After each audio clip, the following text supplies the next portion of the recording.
Hi friends, welcome to perfect strategy YouTube channel. So friends, మనము డిఎఫ్సిసిఎల్ 2021 రిక్రూట్మెంట్కి సంబంధించి మనము customer రిలేషన్షిప్కి సంబంధించి ఆల్రెడీ కొన్ని క్లాసెస్ చూసాం ఫ్రెండ్స్. సో ఫ్రెండ్స్, ఇది క్లాస్ అనేది దానికి కంటిన్యూషన్గా నోట్ చేసుకోండి.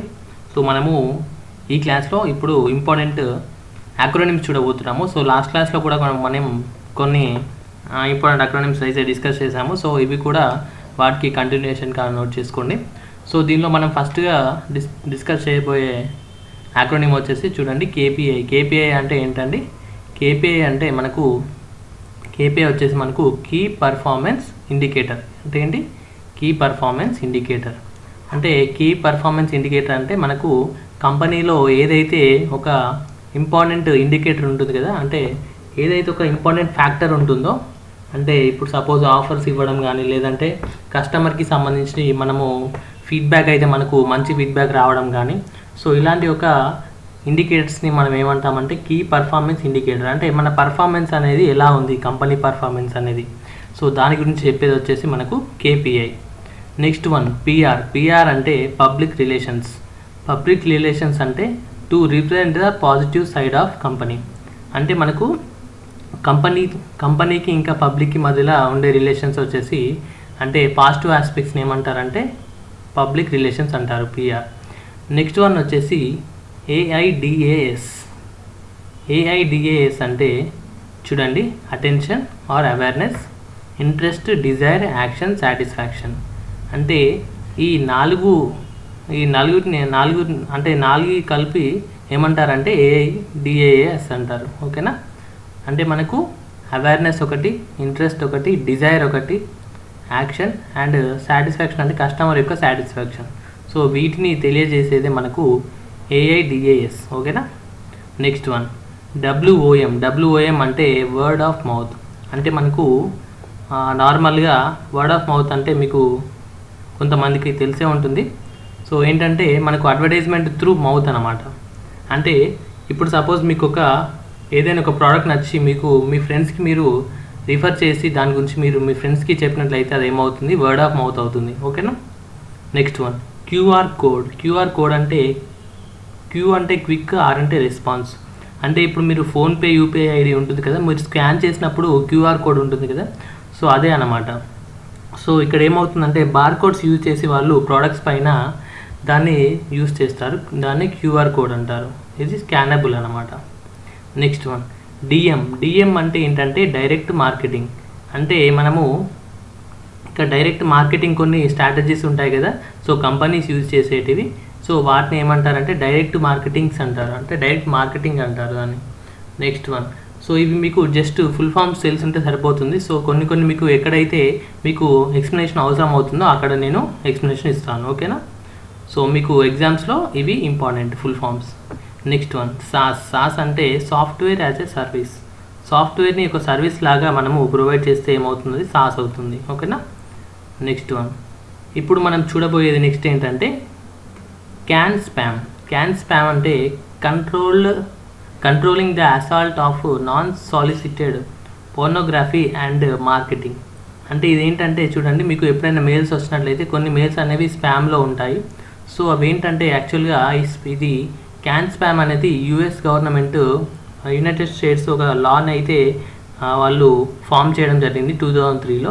సో దాని ప్రకారమే క్యాన్ స్పామ్ని వాళ్ళు డిజైన్ చేశారు. అంటే దాన్ని వాళ్ళు చెప్పారనమాట. ఏంటంటే మీరు సబ్స్క్రైబర్స్ అంటే ఎవరికైనా యూజర్స్కి ఇలాంటి మెయిల్స్ వస్తే మీరు దాన్ని అన్సబ్స్క్రైబ్ కూడా చేసుకోవచ్చు. పక్కన మీకు ఆప్షన్ ఇస్తారు అన్సబ్స్క్రైబ్ అని. సో దీన్నే మనం ఏమంటామంటే క్యాన్ స్పామ్ అంటాం. ఓకేనా? Next one CMS. సిఎంఎస్ అంటే content management system.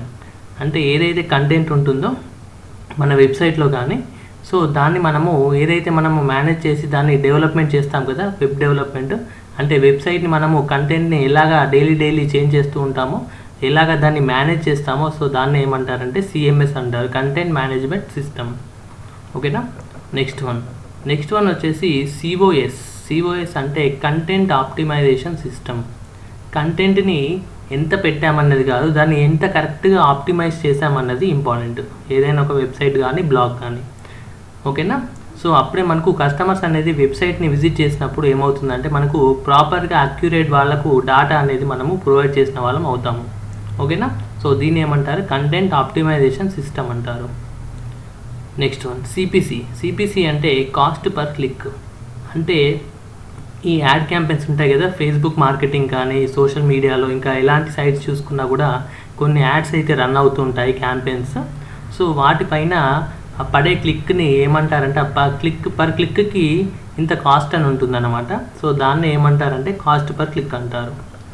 Next one CPL అంటే కాస్ట్ పర్ లీడ్ అంటే ఏంటంటే మీరు క్లిక్ చేసి ఎంటర్ అయిన తర్వాత మీరు సర్టెన్ ప్రొసీజర్స్ ఉంటాయి కదా, ఫస్ట్ వెబ్సైట్ని ఎంటర్ అవుతారు. సో ఎంటర్ అయిన తర్వాత మళ్ళీ మీరు వెబ్సైట్ని పూర్తిగా రీడ్ చేస్తారు. మీకు నచ్చినట్లయితే మీరు ఏమవుతారు, మీరు సేల్స్ పేజ్కి వెళ్తారు. సేల్స్ పేజ్కి వెళ్ళి మీరు అక్కడ చెక్అవుట్ చేస్తారు, అంటే ఇక్కడ వాళ్ళకు మనీ పే చేస్తారు. సో మీరు ఇక్కడ నుంచి ఇక్కడ వరకు వెళ్తారు కదా, సో ఈ ప్రాసెస్ని ఏమంటారంటే లీడ్ అంటారు అన్నమాట. ఓకేనా. సో దీనికి వాళ్ళు ఖర్చు చేసే కాస్ట్ వచ్చేసి కాస్ట్ పర్ లీడ్ అంటారు. నెక్స్ట్ వన్ సిపిఏ అంటే ఏంటంటే cost per action. Cost per action అంటే చూడండి, impressions or quick clicks and form submission. అంటే మీరు క్లిక్ చేసిన తర్వాత యాక్షన్ తీసుకుంటారు. యాక్షన్ తీసుకోవడం అంటే ఎలాంటివి అనమాట అంటే వెబ్సైట్లో వాళ్ళ ఫామ్స్ని ఫిల్ చేయడము, లేదంటే మీరు మీ నేము, మీ ఫోన్ నెంబర్, మీ ఈమెయిల్ ఐడి వాటిని ఎంటర్ చేసి తర్వాత సబ్మిట్ చేయడము. సో ఇలాంటివి అనమాట. సో వీటిని ఏమంటారంటే కాస్ట్ పర్ యాక్షన్ అంటారు. అంటే అక్కడ మీరు యాక్షన్ తీసుకుంటున్నారు, యాక్షన్ చేస్తున్నారు, అంటే ఇలాంటి టాస్క్ని మీరు పర్ఫామ్ చేస్తున్నారు కాబట్టి దీన్ని సిపిఏ కాస్ట్ పర్ యాక్షన్ అంటారు. నెక్స్ట్ వన్ జిఏ అంటే గూగుల్ అనలిటిక్స్ అంటే మనకు గూగుల్ సపోజ్ ఇప్పుడు ఒకే పేరు మీద, అంటే సపోజ్ ఇప్పుడు కార్ సర్వీసింగ్ ఉందనుకోండి, కార్ సర్వీసింగ్కి సంబంధించి ఒక 5-6 వెబ్సైట్స్ ఉన్నాయి. కానీ దానిలో ఒక వెబ్సైట్ మాత్రమే టాప్లో ఉంటుంది, టాప్ నెంబర్ 1లో. మీరు సెర్చ్ చేయగానే ఫస్ట్ వచ్చేది మనకు టాప్లో వస్తుంది. సో ఇది టాప్లో వచ్చి మనకు మిగతా కింద ఎందుకు వస్తాయంటే, సో పీపుల్ ఎప్పుడైనా జనాలు ఆ వెబ్సైట్ని విజిట్ చేసిన తర్వాత వాళ్ళు స్పెండ్ చేసే టైము అండ్ వాళ్ళ రియాక్షన్ అండ్ వాళ్ళు ఎంత ఇంట్రెస్ట్ చూపిస్తున్నారు అని దాన్ని బట్టి గూగుల్ ఏం చేస్తుందంటే డైలీ వెబ్సైట్స్ని పైన కిందికి షిఫ్ట్ చేస్తుంది అనమాట. అంటే వాటికి రేటింగ్స్ అనేది గూగుల్ ఆటోమేటిక్గా అలాట్ చేస్తుంది. సో అలాట్మెంట్ వల్ల ఏమవుతుందంటే వెబ్సైట్స్ అనేవి మనకు టాప్లో కనబడడం జరుగుతుంది. ఓకేనా. అండ్ దానికి సంబంధించి ఇలా బ్లాగ్స్ కానీ వెబ్సైట్స్ కానీ సో ఇలాంటివన్నీ మనకు గూగుల్ అనలిటిక్స్లో మనకు క్లియర్గా తెలుస్తుంది అనమాట. అంటే అనలిటిక్స్ అంటే సింపుల్గా చెప్పాలంటే మీకు అంటే డైలీ ఒక వెబ్సైట్ ఎలా పర్ఫామ్ చేస్తుంది అనేది గూగుల్ చూపిస్తుంది అంతే. ఓకేనా. నెక్స్ట్ వన్ సిఎక్స్ అంటే కస్టమర్ ఎక్స్పీరియన్స్. యూఎక్స్ అంటే యూజర్ ఎక్స్పీరియన్స్. ఇది కస్టమర్ ఎక్స్పీరియన్స్, ఇది యూజర్ ఎక్స్పీరియన్స్. ఓకేనా. నెక్స్ట్ వన్ సో ఇప్పుడు మనము మరికొన్ని యాక్రోనిమ్స్ చూద్దాము. సో దీంట్లో మనం చూడబోయేది ఏంటంటే స్వాట్. సో కొంతమంది వినే ఉంటారు స్వాట్ అంటే. ఇదేంటంటే చూడండి, మనకు స్వాట్ వచ్చేసి strength, weakness, opportunities and threats. So ఏదైనా ఒక కంపెనీ పెట్టినప్పుడు వాళ్ళు మెయిన్గా స్వాట్ అనాలిసిస్ చేస్తారండి, స్వాట్ అనాలిసిస్ చేస్తూ ఉంటారు. సో ఇది చేయడం అనేది చాలా ఇంపార్టెంట్ ఏ కంపెనీకైనా. ఓకేనా. ఎందుకంటే దానివల్ల వాళ్ళ స్ట్రెంగ్త్స్, వాళ్ళ వీక్నెసెస్ ఏంటి, వాళ్ళకున్న ఆపర్చునిటీస్ ఏంటి, అండ్ వాళ్ళ కాంపిటీటర్స్ అంటే సేమ్ ఫీల్డ్లో వాళ్ళకున్న థ్రెట్స్ ఏంటి, వాళ్ళ కాంపిటీటర్స్ ఏంటి అనేది వాళ్ళకు తెలుస్తుంది. సో అందుకే మనకు స్వాట్ అనేది చాలా ఇంపార్టెంట్. ఇది ఫుల్ ఫామ్ గుర్తుపెట్టుకోండి, స్వాట్. నెక్స్ట్ వన్ ఆర్ఓఐ అంటే రిటర్న్ ఆన్ ఇన్వెస్ట్మెంట్.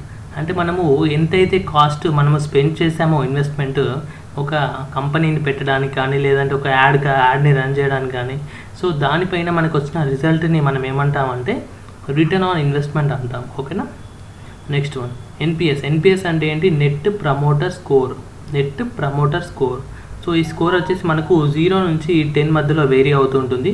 సో ఇది ఎవరిస్తారంటే కస్టమర్ ద్వారా ఇవ్వడం జరుగుతుంది. సో ఇది ఎందుకు యాక్చువల్గా దీన్ని చూస్తారంటే ఇది సాటిస్ఫాక్షన్, అంటే కస్టమర్ యొక్క సాటిస్ఫాక్షన్ ఎంతగా సాటిస్ఫై అయ్యారు కస్టమర్స్ అనేది మనకు దీని ద్వారా తెలుస్తుంది అన్నమాట, వాళ్ళ రేటింగ్స్ ద్వారా. సో చూడండి 0 to 6 కనుక మనకు రేటింగ్ వస్తే దాన్ని డిట్రాక్టర్ అంటారు. అంటే దీనివల్ల ఏమవుతుంది, మనకు ఇంప్రూవ్ అవ్వాలని అర్థమవుతుంది. నెక్స్ట్ 9 to 10 మధ్యలో కనుక వస్తే ప్రమోటర్స్ అన్నమాట. ప్రమోటర్స్ అంటే ఇంకా వీళ్ళు ఆటోమేటిక్గా వాళ్ళకి చాలా అంటే చాలా నచ్చుతుందన్నమాట మనం ఇచ్చే సర్వీసెస్. అప్పుడు వాళ్ళు ఏం చేస్తారు, WM ఇంతకుముందు మీకు చెప్పాను, వర్డ్ ఆఫ్ మౌత్. అప్పుడు వాళ్ళు ఏం చేస్తారు, ఇంకొక 10 మెంబర్స్కి చెప్తారు. సో ఈ సో అండ్ సో ప్రోడక్ట్ అనేది చాలా బాగుంది, సో మీరు కూడా పర్చేస్ చేయండి అని వాళ్ళ ఫ్రెండ్స్కి, వాళ్ళ రిలేటివ్స్కి, వాళ్ళందరికీ చెప్తూ ఉంటారు. సో దీనివల్ల ఏమవుతుందంటే వర్డ్ ఆఫ్ మౌత్ అనేది వస్తుందన్నమాట. సో కంపెనీ అనే వాళ్ళు ఏం చేయాలి, ఈ 0.26 నుంచి 9కి వెళ్ళడానికి ట్రై చేయాలి. అంటే ఇది వాళ్ళు ఇంప్రూవ్ చేస్తూ ఉండాలి వాళ్ళ కంపెనీస్ యొక్క పర్ఫార్మెన్స్ని. సో అందుకే మనకు NPS అనేది దీనికోసం యూజ్ అవుతుందన్నమాట, net promoter score. Next one CIV అంటే ఏంటంటే కస్టమర్ ఇన్ఫ్లుయెన్స్ వాల్యూ. అంటే ఒక కస్టమర్ని ఎంతగా మనము ఇన్ఫ్లుయెన్స్ చేస్తున్నామో అనేది కస్టమర్ ఇన్ఫ్లుయెన్స్ వాల్యూ చెప్తుందండి. నెక్స్ట్ వన్ SEO అంటే సెర్చ్ ఇంజిన్ ఆప్టిమైజేషన్, అందరికీ తెలిసే ఉంటుంది. నెక్స్ట్ వన్ స్మార్ట్ అంటే చూడండి, specific, measurable, attainable and realistic time bound. Specific, measurable, attainable, realistic time bound. ఓకేనా. సో ఇది మనకు 1981లో జార్జ్ డోరాన్ దీన్ని ఇంట్రడ్యూస్ చేయడం జరిగింది. సో జస్ట్ దీని ఫుల్ ఫామ్ గుర్తుపెట్టుకోండి, smart full form. Next LAARC అంటే listen, acknowledge, assess, respond, confirm. అంటే ఇది చూడండి, ఇది కస్టమర్కి రిలేటెడ్ యాక్రోనిమ్. ఇది ఏంటంటే ఫస్ట్ మనము కస్టమర్ చెప్పే ఇన్ఫర్మేషన్ని వినాలి, తర్వాత దాన్ని అక్నాలెడ్జ్మెంట్ చేయాలి, అండ్ వాళ్ళు ఇచ్చిన ఇన్ఫర్మేషన్ని అసెస్ చేయాలి, తర్వాత వాళ్ళకు దానికి రిలేటెడ్గా మనము రెస్పాండ్ అవ్వాలి, తర్వాత కన్ఫర్మ్ అవ్వాలి. ఓకేనా, కన్ఫర్మేషన్ ఇవ్వాలి. సో ఇది మనకు LAARC ఫుల్ ఫామ్ అనమాట. నెక్స్ట్ వన్ LAIR అంటే listen, acknowledge, next identify, reverse అనమాట. సో దీనివల్ల మనకి ఏం అర్థమవుతుందంటే చూడండి, లిజన్, అక్నాలెడ్జ్, ఐడెంటిఫై అంటే సేమ్ ఇది కూడా కొంచెం దీనికి రిలేటెడ్ సిమిలర్గా ఉంటుంది. లిజన్ ఫస్ట్ మనం వినాలి, తర్వాత అక్నాలెడ్జ్ చేయాలి, ఐడెంటిఫై చేయాలి, తర్వాత రివర్స్ అనమాట. అంటే బై సేల్స్ టీమ్ ఇదంతా చూసుకుంటుంటుంది అనమాట. నెక్స్ట్ వన్ స్పిన్ అంటే ఏంటి, situation, problem, implication and need. So ఉన్న సిచ్యువేషన్, ప్రాబ్లం ఏంటి, తర్వాత ఇంప్లికేషన్స్ ఏంటి, అండ్ దానికి కావాల్సిన నీడ్ ఏంటి. సో ఇది చెప్పేది ఏంటంటే స్పిన్ అనమాట. Next HEART, hear, empathise, apologise, respond and thank. So ఇది ఎప్పుడు అవుతుందంటే చూడండి, మీకు కస్టమర్స్కి ఏదైనా ప్రాబ్లం వస్తే వాళ్ళు ఫోన్ చేస్తారు కస్టమర్ కేర్కి. అప్పుడు ఏమవుతుందంటే ఆ కస్టమర్ కేర్ ఎగ్జిక్యూటివ్ అనే పర్సన్ హియర్ అంటే ఫస్ట్ వింటాడు, తర్వాత ఎంపథైజ్ చేస్తాడు, అంటే తర్వాత తను అర్థం చేసుకొని అపాలజీస్ ఇస్తాడు. So sorry for the inconvenience caused అని అంటుంటారు కదా, సో మీరు ఫోన్లో వినే ఉంటారు. సో అది అపాలజీ అనమాట. సో తర్వాత వాళ్ళు దానికి తగ్గట్టుగా రెస్పాండ్ అయ్యి తర్వాత మీకు ఆ ఇన్ఫర్మేషన్ ఇచ్చినందుకు, వాళ్ళకు ఫీడ్బ్యాక్ ఇచ్చినందుకు థ్యాంక్స్ చెప్తారనమాట. ఇది హార్ట్. నెక్స్ట్ లాస్ట్ అంటే ఏంటో చూడండి, listen, apologise, solve and thank. So ఇది కూడా ఒక రకంగా దీనికి రిలేటెడే. లిజన్ ఫస్ట్ వినాలి, తర్వాత అపాలజీస్ ఇచ్చి, తర్వాత వాళ్ళ ప్రాబ్లమ్ని సాల్వ్ చేసి, తర్వాత థ్యాంక్స్ చెప్పడం. ఓకేనా. Next one. సో నెక్స్ట్ మనం చూడబోయేది ఏంటంటే CARES. కేర్స్ అంటే communication, accountability, responsiveness, empathy and solution. ఓకేనా. సో ఫ్రెండ్స్ గుర్తుపెట్టుకోండి. నెక్స్ట్ వన్ ACES అంటే accountability, communication, empathy and solution. ఓకేనా. సో ఇది మనకు ACES అన్నమాట. నెక్స్ట్ వన్ FUD అంటే fear, uncertainty and doubt. Next one CRV అంటే కస్టమర్ రిఫరల్ వాల్యూ.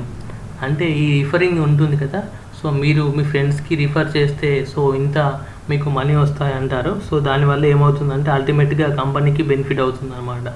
సో అది customer referral value. Next CKV అంటే ఏంటంటే customer knowledge value by customer knowledge and feedback. అంటే కస్టమర్ యొక్క నాలెడ్జ్ అంటే ప్రోడక్ట్ పైన ఎంత నాలెడ్జ్ ఉండే అంతనే ఇచ్చే ఫీడ్బ్యాక్ పైన రిలేట్ అయి ఉంటుంది customer knowledge value. Next MQL అంటే ఏంటంటే marketing qualified lead. So friends ఇవి మనము కొన్ని ఇంపార్టెంట్ అక్రోనిమ్స్ అయితే చూసాము. సో దీనికి సంబంధించి ఇంకా ఇప్పటి నుంచి త్వరగా అన్ని క్లాసెస్ అయితే వస్తుంటాయి. అండ్ మీకు అలాగే నేను టైం తక్కువగా ఉంది కాబట్టి నేను అర్థమెటిక్కి సంబంధించి కంప్లీట్ ఫార్ములాస్ అండ్ అలాగే అడ్వాన్స్ మ్యాథ్స్కి సంబంధించి కంప్లీట్ ఫార్ములాస్ కూడా ప్రొవైడ్ చేయబోతున్నాను. సో ఫ్రెండ్స్, ఇలాగే ఏ క్లాస్ని కూడా మిస్ అవ్వకుండా ఉండాలంటే ఛానల్ని సబ్స్క్రైబ్ చేసి రెడ్ కలర్ బటన్ని క్లిక్ చేసి ఆల్ అని సెలెక్ట్ చేసుకోండి.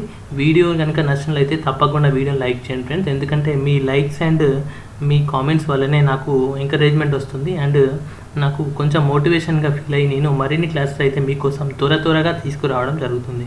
ఓకేనా? సో ఛానల్కి సంబంధించిన టెలిగ్రామ్ గ్రూప్లో జాయిన్ అవ్వడానికి ఇంత డిస్క్రిప్షన్లో లింక్ ఉంటుంది, దానిపైన క్లిక్ చేసి టెలిగ్రామ్ గ్రూప్లో అయితే మీరు జాయిన్ అవ్వచ్చు, ఎక్కడైతే మీకు మరిన్ని అప్డేట్స్ అయితే వస్తూ ఉంటాయి. ఓకేనా? So that's all for this class friends. Thank you friends. Have a nice day.